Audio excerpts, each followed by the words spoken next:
If you're wondering what's next for humankind, I've got this news for you. The Humankind What's Next roadmap from winter 2021 to summer 2022 has been released. It was released on Humankind Day over the Amplitude Festival. In this video, we're going to go across everything, old and new. And if you wouldn't mind hitting the subscribe button before we begin, I would really appreciate it. We're a small but growing community. But putting that aside, let's break down the roadmap for humankind's development. In the background, you're going to see this gameplay of what I call the Bantu only challenge. Blitz mode, maximum number of players on a normal size map, and you just play as Bantu and you see what you can do. It's a good bit of fun, not the focus of this video, but it'll be there. Anyway, let's jump back in and talk about the roadmap for humankind. Firstly, on the left-hand side of the roadmap, you can see what's already been released. A combination of continuous updates and DLC, and you can see it's timelined winter 2020... Huh? Either way, it's timelined winter 2021. A lot of this stuff, of course, we have already seen. End conditions have been changed, the turn limit option has been removed or adjusted, pollution as well, modding tools in beta now, the map editor, the AI constantly being tweaked, continuous changes to balancing, although not as many recently in recent updates, and of course in every update a variety of bug fixes, everything from multiplayer to launching nuclear missiles has been fixed, or at least somewhat fixed so far. The other thing to note, of course, is the Cultures of Africa DLC. We already know this, and if you're a regular viewer of the channel, you've probably seen my live streams or my tier list videos already. 6 new African cultures, some wonders, events, and independent people released along with it. That's the story of humankind's development so far, from August, when it released in 2021, to now, in 2022. However, what's more interesting, of course, is what is coming up on the other side of their roadmap. First and foremost, let's look at what they've flagged as upcoming improvements for humankind. It's a pretty interesting list with some star-studded ones on there. War support, no mandatory surrender. Multiplayer hot join, immersive empire names, and a whole load of improvements to the game, including things like Affinity Balancing and siege and sortie rules. Let's delve in a little bit into each of these and reflect on what this actually means. What do these improvements actually mean? What does the community think about them? First up, war support, no mandatory surrender. That is, of course, referring to the negotiation period after a war, where war score, i.e. the numerical value that is put against your actions. If you take a city and you hold it, you get war score. If you win a fight, you get war score, that kind of thing.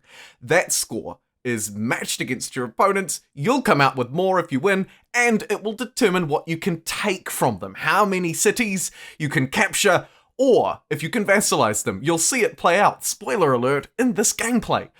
It's a wonderful addition, and I hope that along with it we get tweaks to multiple parties engaging in warfare as well, because that is where, again, the war support and surrender functions let warfare down in this game. If it's a 1v1, it's fairly easy to manage. Outside of that, though, it gets a bit more difficult. Moving on, we have multiplayer hot join improvement functionality. This would just be a godsend. Great. No more to say, really.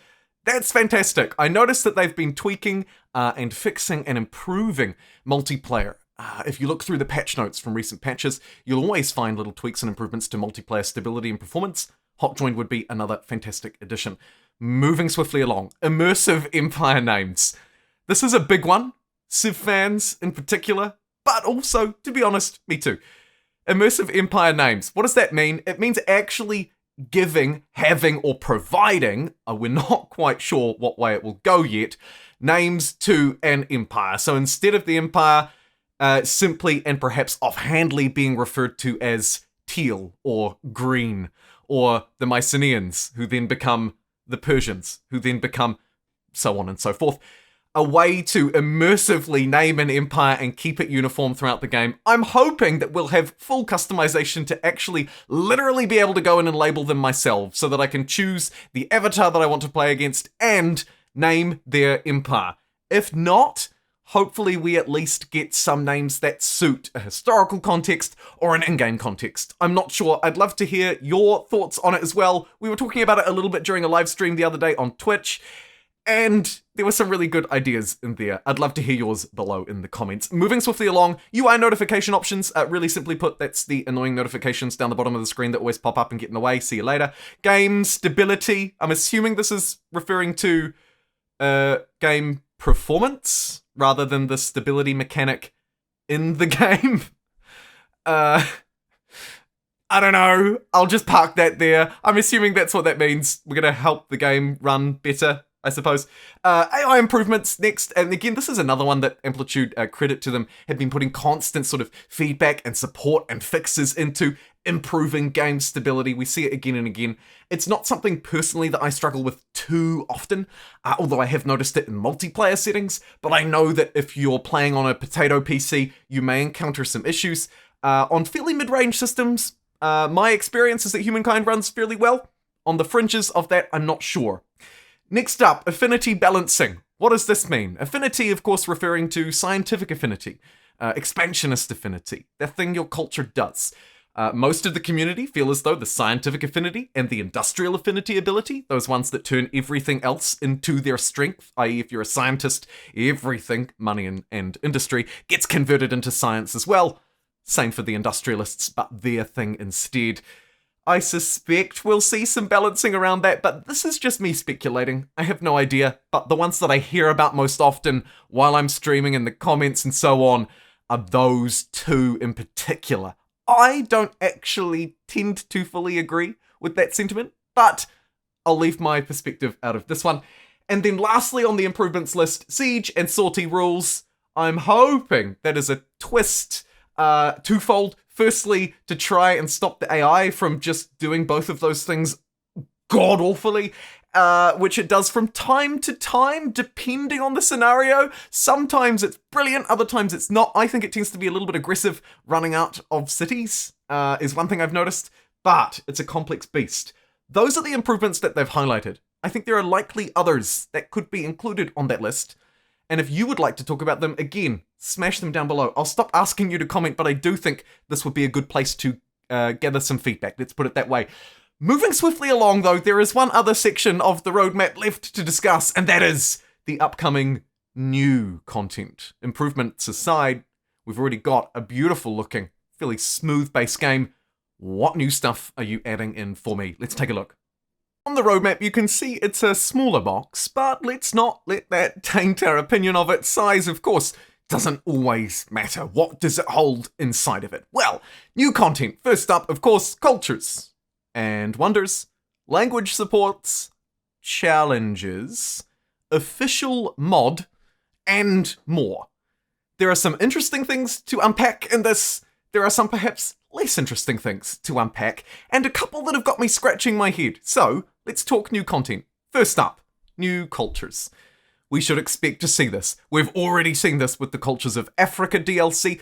I've read a lot of speculation online. Will they continue the same theme, i.e. focusing on a specific area? I was listening to some interviews, and they seemed to suggest that worked quite well, and it allowed them to really focus in and specialize within the pack. I think it makes sense also from a sort of a workflow perspective as well. You want to really get into the history and make sure that you represent an area. It makes sense that you would focus on one per pack, or I guess focus on them all at once and stagger the release. I don't know. I'm not a game developer or designer. I'm not really qualified to comment on that. But what we do know is that new cultures are coming. Many people have speculated it'll be the same format.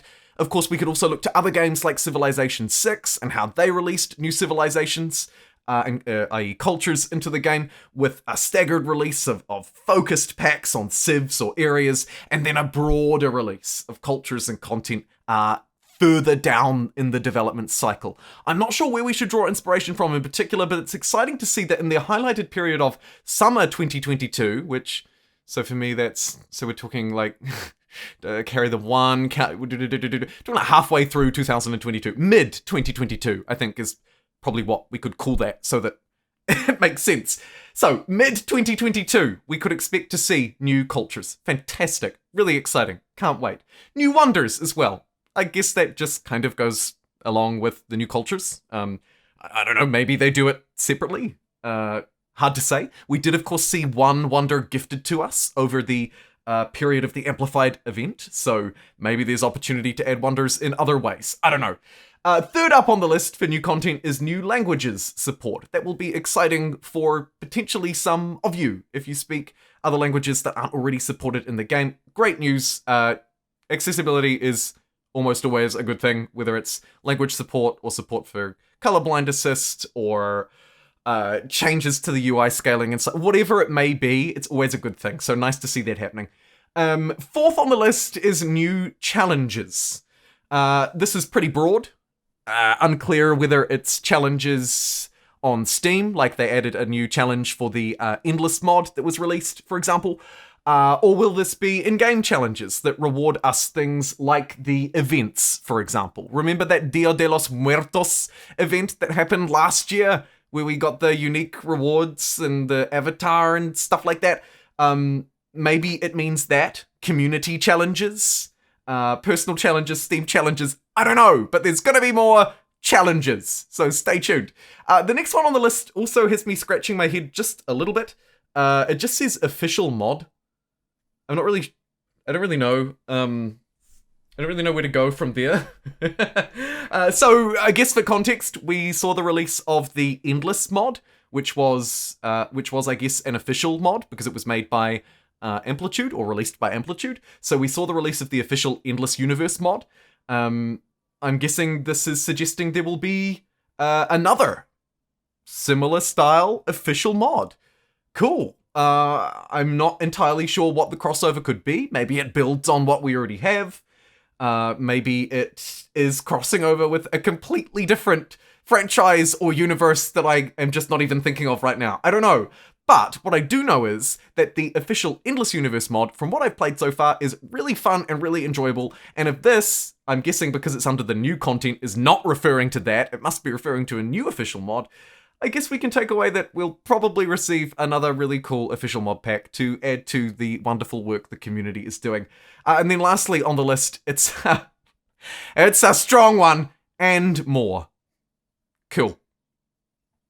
Always nice to hear that there'll be more on the horizon. But seriously, that is a pretty impressive list of improvements coming to the game. Loads of things that people have been calling for on Twitter and on the forums.